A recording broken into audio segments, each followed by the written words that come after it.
तो अब आपको इस रेसिपी को ट्राई करने के लिए जापान जाने की बिल्कुल भी ज़रूरत नहीं है और आप इस रेसिपी को बहुत ही सस्ते में घर पर आसानी तरीके से बनाकर ट्राई कर सकते हैं।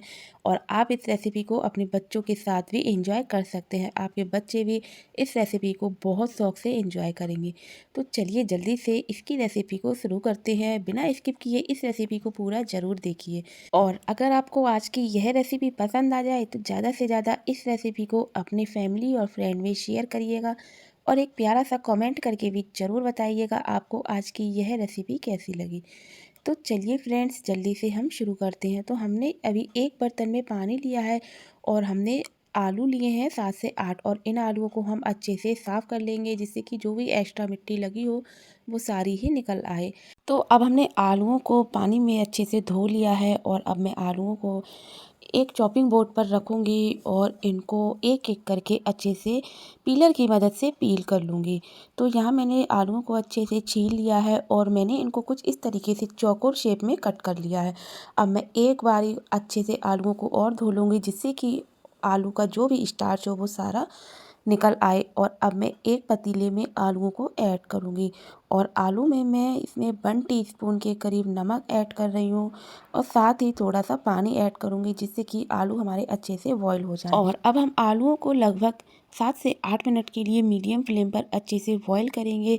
यह आलू 7 से 8 मिनट में अच्छे से बॉईल हो जाएंगे। आप चाहें तो इन आलूओं को कुकर में भी बॉईल कर सकते हैं, लेकिन आज मैंने पतीले में ही आलूओं को अच्छे से बॉईल किया है और आलू भी 7 से 8 मिनट के बाद अच्छे से बॉईल हो चुके हैं। अब मैं इनको एक छलनी में निकालने के बाद सारा पानी निकल आएगा और अब मैं आलूओं को एक प्लेट में लगभग 4 से 5 मिनट के लिए अच्छे से ठंडा करूँगी और जब यह ठंडे हो जाएंगे तब मैं इन आलूओं को एक फोक की मदद से अच्छे से मैश करूँगी। आप चाहें तो इन आलूओं को ग्रेटर की मदद से भी ग्रेट कर सकते हैं। अगर आप साबित आलूओं को उबालते हैं तो आप चाहें तो ग्रेटर की मदद से भी ग्रेट कर सकते हैं। तो मैंने आलूओं को अच्छे से मैश कर लिया है और अब मैं यहाँ पर 2 ब्रेड की स्लाइस ले रही हूँ।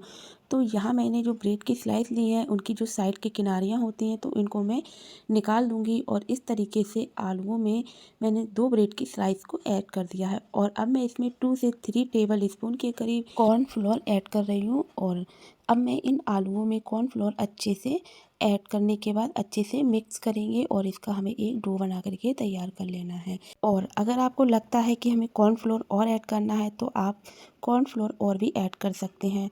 तो अब आलू को मैंने अच्छे से कॉर्नफ्लोर में मिक्स कर लिया है। अब मैं इसमें कुछ सीजनिंग ऐड कर रही हूँ जिसमें मैं चिली फ्लेक्स ऐड करूँगी और थोड़ा सा मैंने इसमें ऑरिगेनो ऐड किया है, काली मिर्च का पाउडर ऐड करेंगे और एकदम फाइन बारीक कटी हुई धनिया पत्ती ऐड करें। आप ध्यान रखें धनिया पत्ती की जो डंडियाँ होती हैं वो नहीं होनी चाहिए, ओनली सिर्फ पत्ती पत्ती ही होनी चाहिए। और हमने इसमें स्वाद अनुसार नमक भी ऐड किया है। और अब मैं आलू का मिश्रण को एक बार अच्छे से मिक्स करके इसका फिर से हमें डो बना करके तैयार करना है। तो यहाँ देखिए डो भी हमारा बन करके तैयार हो गया है। और अब हम आलू वाले डो को चॉपिंग बोर्ड पर रखेंगे और इसको एक नाइफ़ की मदद से 2 भागों में कट करेंगे। और अब हम एक चॉपिंग बोर्ड पर ही रखकर इसका एक अच्छे से पेड़ा बना करके तैयार कर लेंगे जिससे कि यह काफ़ी अच्छे से चिकना हो जाए और जब हम इसको बेलें तो यह आसानी से बेल जाए। तो मैंने यहाँ पर थोड़ा सा फिर से अरारोट लिया है या फिर आप मैदा भी ले सकते हैं।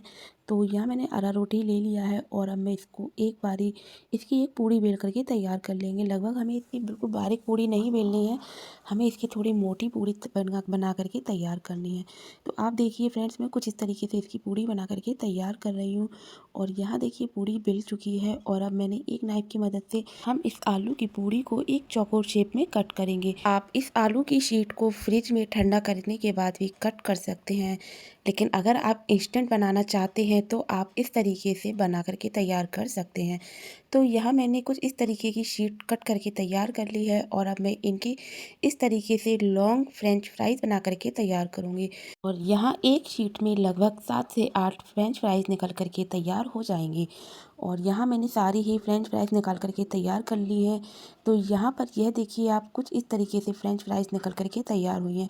और अगर आप इस तरीके से कट करके फ्रिज में रखना चाहते हैं तो आप इसको थोड़ा सा ठंडा करने के बाद डायरेक्ट ऑयल में ही फ्राई करिए। तो यहाँ मैंने कुछ एक कटर की मदद से भी मैंने कुछ गोल शेप में भी कट करके तैयार किए हैं।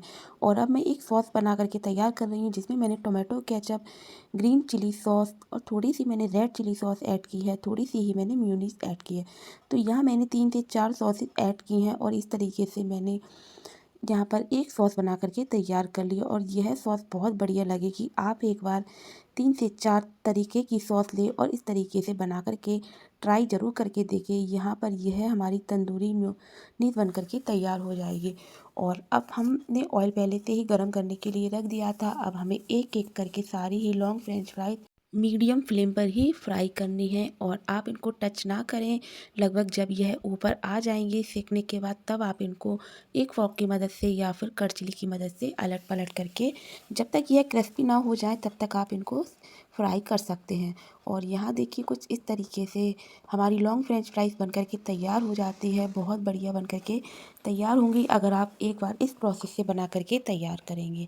और यह खाने में भी बहुत बढ़िया बनकर के तैयार हुई है। लगभग इनको फ्राई करने में 2 से 3 मिनट का टाइम लगा था, क्योंकि हमने इनको बिल्कुल मीडियम फ्लेम पर ही अच्छे से फ्राई की हैं। और जब यह अच्छे से क्रिस्प हो गई थी तब हमने इनको निकाल लिया था। और इसी तरीके से मैंने सारी ही फ्रेंच फ्राइज़ बना करके तैयार की थी। आप भी एक बार इस रेसिपी को ज़रूर बना करके देखिएगा। आपको यह लॉन्ग फ्रेंच फ्राइज़ खाने के लिए जापान जाने की बिल्कुल भी ज़रूरत नहीं पड़ेगी। और आप इस रेसिपी को घर पर हेल्दी तरीके से भी बना करके ट्राई कर सकते हैं। तो अगर आपको आज की यह रेसिपी अच्छी लगी तो प्लीज़ ज़्यादा से ज़्यादा कमेंट करके ज़रूर बताइएगा। और यहाँ देखिए हमारी फ्रेंच फ्राइज़ बन करके तैयार हो गई हैं। तो जल्दी से कमेंट करके ज़रूर बताइएगा आपको आज की यह रेसिपी कैसी लगी। और यह एकदम से क्रिस्प बन करके तैयार हुई हैं, बहुत ही बढ़िया खाने में लगेंगी। आप ज़रूर से बना करके देखिए, बच्चे भी बहुत एंजॉय करेंगे।